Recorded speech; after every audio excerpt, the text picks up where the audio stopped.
Entrepreneurs succeed by figuring out what they're doing wrong and making the right adjustments. That's what we call learning from failure, and frankly, it's not a lot of fun. But a lot of entrepreneurs don't realize they can learn just as much from their successes as from their failures, provided they take the time to review those successes and extract the lessons. Now, a long time ago, in a perfect storm of circumstances, I wound up selling two companies nearly back to back. One as part of a talented VC-backed team, and another totally on my own. Here's my story, and now that I have the proper amount of hindsight, the most important lessons that I learned. 14 years ago, I walked into my friend Robbie's new office in a horrible mood.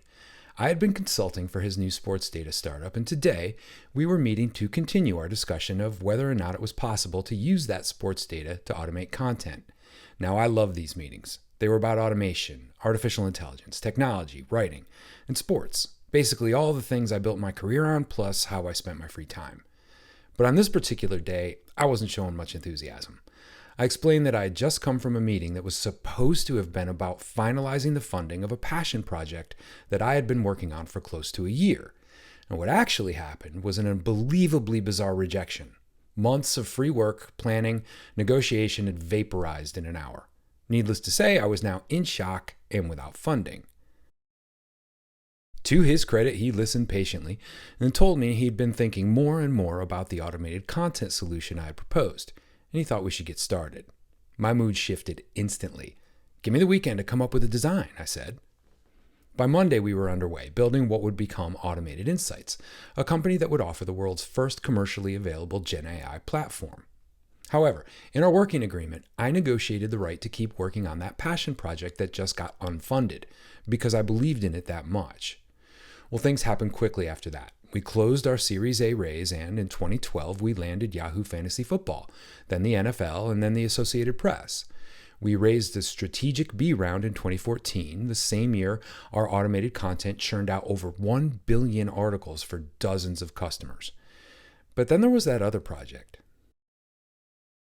Exit Event, a startup ecosystem data network and information resource, had evolved into a full-fledged second startup by late 2011, with just the 3 to 5 hours a week I could spend working on it.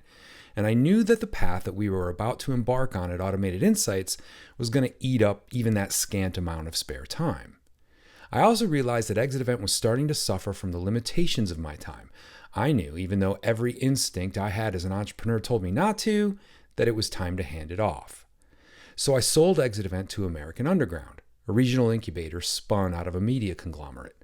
And less than 12 months after the Exit Event acquisition was finalized, Automated Insights got snapped up by Vista Equity Partners, a private equity firm. Now, in trying to make a long story less long, I made it sound like both those acquisitions just happened. Well, nothing could be further from the truth. And here's what I learned along the way. Don't follow the playbook. This is the most important thing I can tell you.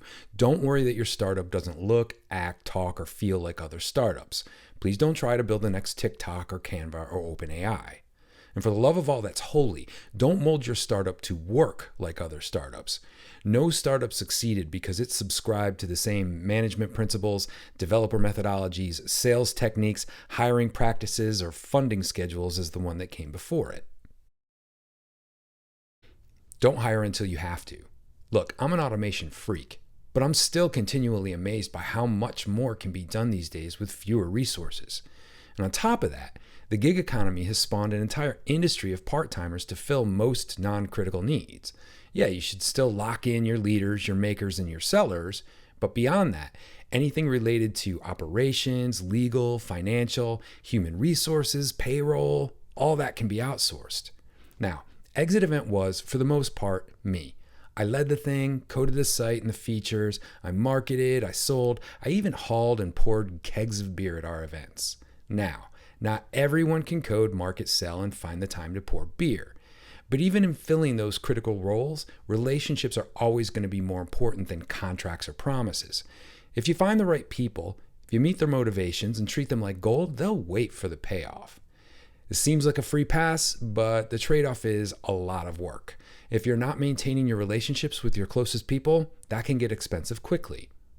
And for that matter, don't spend money unless you absolutely have to. You'd be shocked at how little money was actually spent at Automated Insights. We all took reduced salaries to be there. We started out at a cramped, smelly little hole-in-the-wall office in a less desirable part of town, with third-hand furniture and a broken ping pong table as our reception desk. But when we did spend, we spent wisely. Talent, tools, R&D, sales and marketing, in that order. As for exit event, that was mostly credit cards. Don't tell my mom. Code or no code. Another common element between Automated Insights, Exit Event, and every other startup I've created or been a part of is that at some point I've coded. Now, I'll be the first to admit that I code with an undisciplined rage until things break. But those skills, for what they are, have been more than necessary. So learn to code, but don't just learn to code, code. Get in there and build. If you've got vision, you have to be able to express it in something more than PowerPoint. Now, if you're not building a technical startup, learn and participate in the technical side of whatever it is you're building. No industry has gone without advancement. Make those advancements your secret weapon. And it's 2024. If code is too much to take on, learn to no code. Get the concepts and the methods down. You'll thank me later. Don't raise money until you can see a massive return. By massive return, I don't mean hockey sticks, TAMs, and ARR. I'm talking about making sure you believe the home run ball has been lobbed right down the middle to you. Too many times I see entrepreneurs seek out VC for a startup that won't get VC because VC isn't right for them, yet, or maybe ever. Venture capital, or any other type of capital, save for that which came out of my own pocket, was never right for Exit Event. Exit Event was always going to be a double, not a home run. In the end, it wound up working out much better for me owning 100% of the company at acquisition, both in the ease of the transaction and the greater personal return. At Automated Insights, we went out to raise only when we needed to get to the next level and we could point to the customers and the revenue that would get us there. Remember, raising money is not free money. Raising money is always time-consuming, mentally draining, difficult, and always comes with more catches than actual dollars. It's never not that way, no matter how many times you do it. Keep that in mind. Don't overthink what you're building. At Exit Event, the mantra was to be different and better than everything that came before it. Full stop. It was easy to live by that mantra because it was just me. I didn't have any committee of any kind. On the other hand, we spent a lot of time at Automated Insights talking about what Automated Insights should be. Many management meetings were dedicated to product and company positioning. Internally, we dedicated time to the company mission, the culture, and the well-being of those people who sacrifice so much to work for us. The answer is somewhere in the middle of those two. Slow down the experimentation curve. In the beginning of a startup's life cycle, everything is an experiment. You're constantly reassessing what you're building, how you're building it, even why you're building it. As a startup matures, this experimentation should narrow. You're now building a product, and you're focusing on a feature set. As you get into the growth cycle, the experimentation needs to slow to a crawl. This happens quickly for most startups and usually reactively when they realize all this change and disruption is actually causing more problems than providing windfalls. Before you hit the accelerator, you have to choose a direction. Now, there are so many things I wanted to do at both Automated Insights and Exit Event that I never got to do. And not just small things, but big things and things I was 100% sure would have worked. I told myself I was putting them on the back burner, but I never quite got to the back burner. And it occurs to me that this is why most serial entrepreneurs rarely stray too far from their foundation from one company to the next. They just never got time to finish what they started. There's no such thing as luck. When the funding for the first iteration of Exit Event fell through, I saw that as the worst bad break in my career. When it indirectly led me to joining Automated Insights, I thought that was one hell of a lucky move. I went through major highs and lows at both startups. I have amazing memories and regrets from both. And I could tell you that I was lucky enough to have both work out extremely well for me. But after doing this 10 times now, I'd tell you there is no luck involved. There's commitment, risk, sacrifice, wins, losses, recovery, mission, and passion. That's it. Things work out the way they were meant to. Now, if that's not good enough for you, you might be in the wrong field. But if you can live with that, you'll eventually find success and learn from it. It's really hard to learn from your mistakes. We don't like to admit that we've made mistakes. We don't like to source the reasons for those mistakes because it usually comes down to an overestimation of our own skills. Ego is tough. Ego will trip you up every chance it gets. But on the same token, it's even harder to learn from success. This is usually because as entrepreneurs, we type A personalities, we tend to get to a success and are like, yes, let's move on to the next thing. We like to stack our successes one after the other because of the impossible gap, or at least seemingly impossible gap, between where we are today and where we want to be. But please, believe me, take time, draw back, take a breath, look at your successes, look at how you got there. Do a post-mortem on not just the failures, but the successes. Reuse what you can.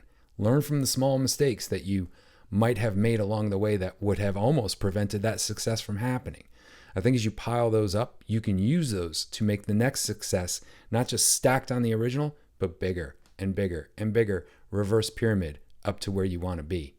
Well, speaking of learning, whether that's from success or failure, you can find a lot of that at Teaching Startup. If you're building your own business, or if you're a leader in business or an innovator, you need to look into Teaching Startup. Teaching Startup is 80% of the value of a mentor or advisor for about 2% of the cost. We do this by providing access to actionable, insightful, and honest advice for entrepreneurs, innovators, and leaders at all experience levels.